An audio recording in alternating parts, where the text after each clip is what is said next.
Paratha is an unleavened bread that goes well with any curry. It is very delicious, and I would say it is like a quick bread which requires no proofing at all, but there are some tips and tricks to keep in mind while making it. Namaskar and welcome to Curries with Bumbi, and today we will be learning how to make a basic paratha. Now for making any paratha, you can use only all-purpose flour, or you can use only whole wheat flour, or you can use a combination of both. I use a combination of both because I like the flavor that all-purpose flour brings into a paratha. At the same time, adding whole wheat flour makes the parathas soft, or else they become a bit rubbery. I sometimes make it with only whole wheat flour, that is atta, also known as chapati flour. In it, I added about 2 tablespoons of oil and 1/4 teaspoon of salt. Now mix the flour very well with the oil. The flour will look a bit crumbly in texture after combining with the oil, and when you take a little bit in your hand and squeeze it, it is no longer powdery but starting to come together. Now I have taken a combination of all-purpose flour and atta, that is chapati flour. I've taken 2.5 cups, so I've taken 1 cup of warm water. I like using warm water.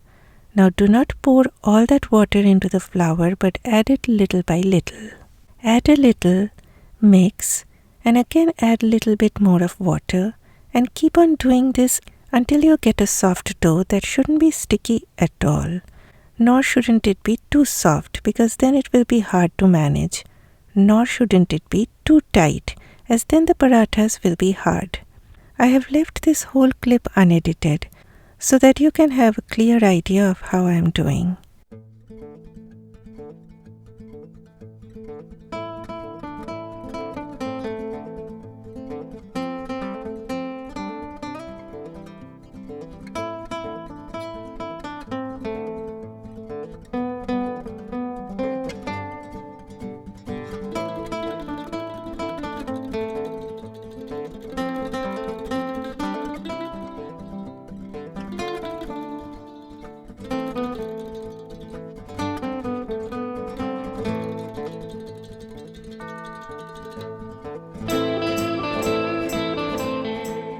You need to knead the dough very well for about 10 to 12 minutes.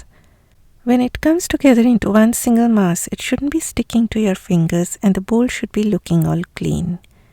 Then sprinkle about a teaspoon of oil on top, apply around the dough to prevent it from drying up, and cover it for about 15 to 30 minutes depending on the time you have on hand. My friends, this resting time is very important for any flatbread. After the dough is rested, again give a final kneading, and you can feel that it has gotten a little softer. Then divide them into portions and subdivide them into smaller balls. I would highly recommend making smaller balls if you are a beginner. It is easier to roll them out and easier to manage in that way.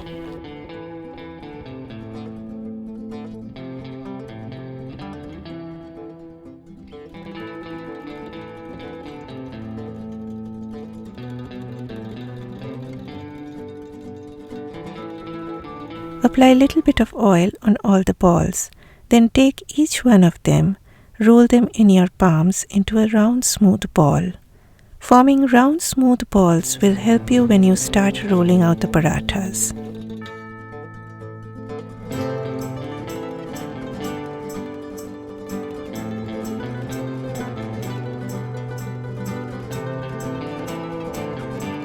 Once the balls are formed, cover them with a clean tea towel to prevent them from drying up.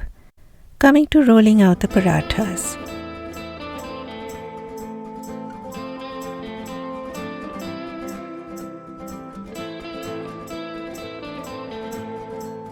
Sprinkle a little bit of flour on your work surface. In a separate bowl, take some flour. Dust a ball with flour. Just dust it lightly and shake off the excess flour. Flatten it by pressing it gently with your fingers and then start rolling. I follow this rule while rolling. Center and out towards me, then again center and out away from me, then a little bit of turn and continue the center and out drill. Do not put a lot of pressure on your rolling pin, as then the parathas will get hard. Just glide your rolling pin gently in the direction you want. It needs to be rolled out evenly. If you see one side is thinner than the other, then even it out by rolling on the thicker side. Do not roll them out too thin, nor shouldn't they be too thick. If you feel they are sticking to the work surface, then sprinkle some more flour, but do not use too much flour, as that will make the parathas hard. Now my friends, making parathas gets better with practice, so please do not get disappointed if they turn out to be hard in the beginning. Regarding the shape, please do not worry if they are not circular. What you need to pay attention here is that they need to be rolled out evenly without exerting much pressure while rolling out.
Though I am keeping them one on top of the other, I won't recommend that to the beginners because sometimes they may stick to each other.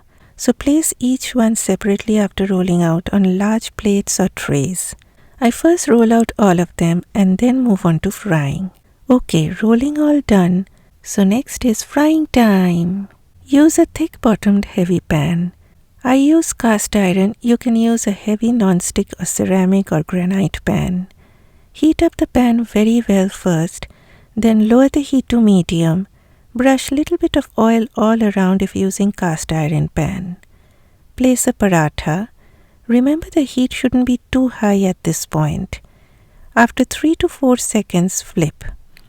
Observe how those teeny tiny small brown specks are appearing.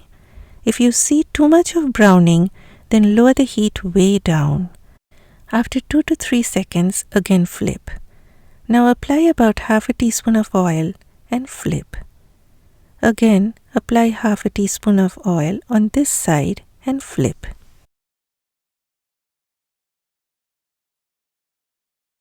Then keep flipping from time to time on medium to low heat till you get these brown spots all over. Try using 2 spatulas here because that will help in flipping. I like keeping them on a rack like this to prevent them from getting soggy. Once 3 to 4 parathas get done, I keep it in a container lined with parchment paper. My friends, you do not have to use a parchment paper.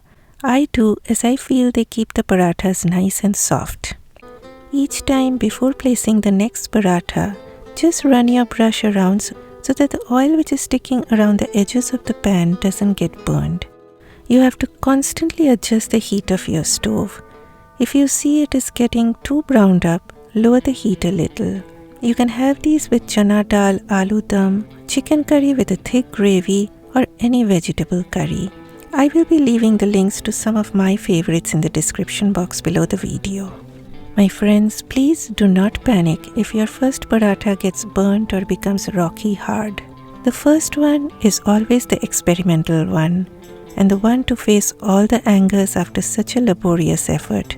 But please be patient and keep practicing using this video as a reference. And I will be waiting for that day to get a comment from you saying, Bumbi, I finally did it satisfactorily. I sometimes get comments from people telling me to stop lecturing so much. To them I say, I am for the beginners, my friends. And I feel beginners need a lot of guidance when it comes to learning new things.